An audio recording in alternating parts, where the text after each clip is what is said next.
আজকে আমাদের বাড়িতে মেহমান আসবে, তার জন্য সকাল থেকে রান্না বান্না শুরু। আজকে অনেক মজার মজার রান্না করব। কি কি রান্না করছি তা আপনাদের সাথে শেয়ার করব। ভিডিওটা শেষ পর্যন্ত দেখুন। হ্যালো এভরিওয়ান, আসসালামু আলাইকুম। কি অবস্থা সবাই কেমন আছেন? সকালবেলা ঘুম থেকে উঠিয়ে দেখি আমার বোন এদিকে রান্নার তোড়জোড় শুরু করে দিয়েছে। আমাদের মা খালা দুইজন, আমার সেই খালামণি আসবে, তার পরিবার আসবে। এই মানুষগুলো আমার জীবনের সবচেয়ে প্রিয় মানুষ, যাদের সাথে এত প্রিয় হওয়া সত্ত্বেও তাদের সাথে বছরে 2বার মাত্র দেখা হয়। বছরে 2টা ঈদ আসে, শুধুমাত্র 2টা ঈদেই দেখা হয়, কারণ তারা চাকরি করে, চাকরির লাইফটা তো জানেনি। বছরে 2টা ঈদেও শুধুমাত্র ছুটি পায় তারা।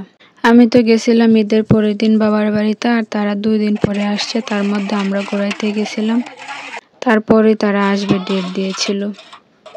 আজকে পুরোটা রান্নাই করবে আমার বোনে, আর আমি একটু সাথে হেল্প করতেছি, এইটুকু।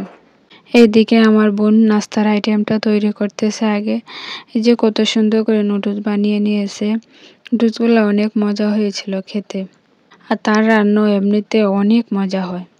আর একদিকে নবাবী সেমাই তৈরি করতেছে, আর আমি এদিকে বসে বসে শরবতটা তৈরি করে নিয়েছি। নবাবী সেমাইটার দিকে আমার থেকে অনেক ভালো বানিয়েছে।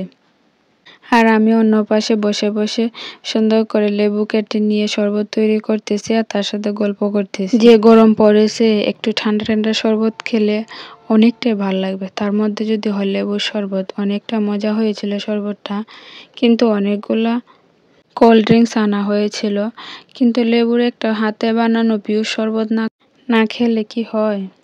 তাই আমি তাড়াতাড়ি করে শরবতটা বানিয়ে ফ্রিজে রেখে দেব, কারণ ঠান্ডা ঠান্ডা খেতে অনেকটা মজা লাগবে। আমার বোন ওইদিকে নাস্তার আইটেমগুলো তৈরি করতেছিল, আর আমি চলে আসছি গরুর মাংস রান্না করার জন্য। এখানে পেঁয়াজ, আদা, রসুন প্রথমে ভেজে নিতেছি।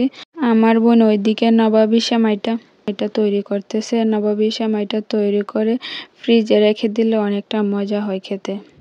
আর ওইদিকে আমি মশলার মধ্যে জিরা গুঁড়া, মরিচ, হলুদ সবগুলো আস্তে আস্তে দিয়ে দিতেছি। হলুদ একটু কম হয়েছিল, তাই আবার একটু দিলাম, আর সাথে একটু গরম মশলা দিয়েছি। জিরা গরম মশলাগুলো আগে আমার আম্মা গুঁড়ো করে রেখেছিল ঈদের আগে, তাই রাঁধতে একটু তাড়াতাড়ি হয়ে গেছে। আর এদিকে একটু লবণ দিয়ে দিলাম, তারপরে ভালোভাবে মশলাটা কষিয়ে নিয়েছি। আমি আবার মশলা কষিয়ে সবসময় গরুর মাংস রান্না করি, তাতে অনেকটা মজা হয়। কেউ মাখিয়েও রান্না করে, মাখিয়েও রান্নালে মজা হয়, কিন্তু আমার কাছে এভাবে মশলাটা সুন্দরভাবে কষিয়ে রান্না করলে অনেকটা বেশি মজা লাগে। আর ওই পাশটা মাছ বোনা করার জন্য এখানে দেশি শিং মাছ নিয়েছি। এগুলো আমাদের পুকুরের মাছ, আমার ভাই ধরেছিল। দেশি মাছ খেতে ওরা পছন্দ করে, তাই মূলত এই মাছগুলো রান্না করছি। আর ওই প্রথমে মনে ছিল না, পরে তাড়াতাড়ি করে কয়েকটা গাজর কুচি করে নিয়েছি, কারণ পোলাও চালে দিব। পোলাওটার মধ্যে একটু কালারফুল কিছু দিলে অনেকটা ভাল লাগে খেতে, আর দেখতেও সুন্দর লাগে। ঘরের মধ্যে মটরশুঁটি ছিল না, তাই গাজর দিয়ে আজকে রান্না করব পোলাও ভাতটা। আর এইদিকে আমার মাংস কষানো শেষ। গরুর মাংসগুলো সুন্দর করে কষি। গরুর মাংস থেকে যে পানিটা ছেড়েছিল, পানিটা শুকিয়ে আসছে। এখন গরম পানি দিয়ে একটু ঝোল দিয়ে দেব। কালারটা কেমন হয়েছে বলুন তো? তরকারিটার কালার অনেক সুন্দর আসছে। আমার তো দেখে খেতে মন চাইতেছে, কিন্তু পুরোপুরিভাবে সিদ্ধ হয় নাই এখনো। দেশি কই মাছ আর শিং মাছের সাথে কয়েকটা লাটি মাছও ধরা হয়েছিল। লাটি মাছ শুনে কেউ নাক ছিটকাবেন না, এগুলো আমাদের পুকুরে, এগুলো জাইতলাডি, এগুলো ভর্তা খাওয়া যায়। এই মাছগুলোর ভর্তা হাত দিয়ে চটকে বানালে খেতে অনেক বেশি মজা হয়। সাথে দিয়েছি পেঁয়াজ, শুকনা মরিচ আর ধনিয়া পাতা, আর একটু সরিষার তেল। সাথে সরিষার তেল দেওয়াতে ভর্তার মজাটা দ্বিগুণ বাড়িয়ে দিয়েছে। আর এই পাশটা রোস্টের জন্য সব মশলা সুন্দর করে আস্তে আস্তে কষিয়ে নিতেছি। আর আগে রোস্টের মাংসগুলো সুন্দর করে ভেজে নিয়েছিলাম, হালকা করে ভেজে নিয়েছি, কারণ হালকা করে ভেজে নিলে আমার কাছে খেতে ভালো লাগে। রোস্টে একটু দুধ দিব, তাই পাউডার দুধটা গুলিয়ে নিয়েছি, আর একটু চিনি দিয়ে দিতেছি। ঘরে কোনো গরুর দুধ ছিল না, তাই পাউডার দুধ দিয়ে দিলাম। গরুর দুধ দিয়ে রান্না করলে কিন্তু দারুণ লাগে খেতে। এই পর্যায়ে রোস্টও হয়ে গেছে। রোস্টটা খেতে মজা হয়েছিল, সবাই অনেক পছন্দ করেছে খেয়ে। রোস্টটা রান্না করা শেষ, এখন পোলাও ভাতটা রান্না করব।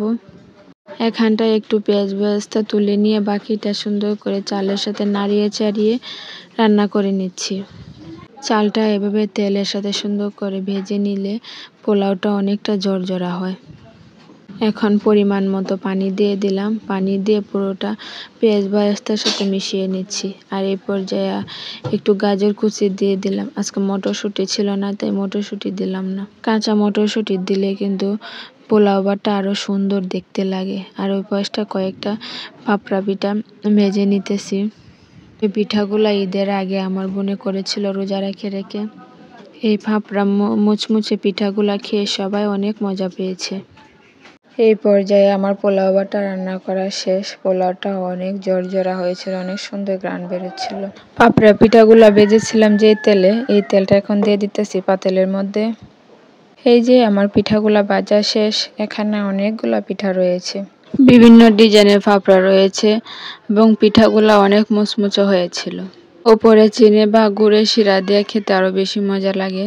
আর এই পাশটা মাছের বোনাটাও হয়ে গেছে। মাছের বোনাটা খেতে অনেক মজা হয়েছিল, কারণ জিওল মাছের বোনা তো এমনিতেই মজা হয়। রান্নার ফাঁকের দিকে রাইসা আব্বু চলে আসছে। সকালবেলা রাইসার আব্বু একটু ডাক্তারের কাছে গিয়েছিল, তাই রাইসাকেও সাথে নিয়ে গেছিল। আর এই পাশটায় দেখুন টমেটো খেতে কতগুলা টমেটো ধরেছে। রাইসা তো বাড়িতে এসে কে কি করে জিজ্ঞাসা করতেছে। আর শুরু হয়ে গেছে আন্টির সাথে খুনসুটি। ওরা সারাক্ষণই এমন করে, একজনের ছাড়া একজন বাঁচে না। আর এই পাশটায় এসে দেখি বাকি রান্নাগুলো কমপ্লিট হয়ে গেছে। এখানটায় দেখি একটুখানি সাদা ভাতও বসাইছে, কারণ কেউ যদি একটু খেতে চায় তার জন্য। এ পর্যায়ে সবার খাওয়া দাওয়া শেষ। খাওয়া দাওয়ার আর ক্লিপগুলো নেওয়া হলো না। আমার মেহমানদের দেওয়ার জন্য কিছু অল্প পরিমাণে সবজি তুলে নিয়ে আসলো, কারণ এইবার আমাদের খেতে অল্প পরিমাণে সবজি করা হয়েছে। খেতে তরতাজা সবজি তো অনেক ভালো লাগে খেতে। মেহমানরা কে আজকে থাকবে না, তাই একটু গল্প স্বল্প করে নিচ্ছি আমরা। আর কোনো ঈদের ছুটি না হলে মনে হয় না দেখা হবে, তাই একটু গল্প স্বল্প করে নিলাম। কিন্তু তারা আজকে কেউই থাকবে না, তাই কিছু করার নাই। তারা অনেক বিজি মানুষ, তাদেরকে আটকানো সম্ভব না, কারণ তারা চাকরি করে। তারপরে এগিয়ে দিয়ে এখন চলে আসলাম। আসতে দেখুন চারপাশের ক্ষেতগুলাতে কত সুন্দর সবজি বুনেছে। আজকের ভিডিওটা এখানে শেষ করছি। ভিডিওটা ভালো লাগলে অবশ্যই লাইক করবেন, কমেন্ট করবেন। পরবর্তী আরেকটা ভিডিওতে দেখা হবে। সে পর্যন্ত ভালো থাকবেন। আল্লাহ হাফেজ।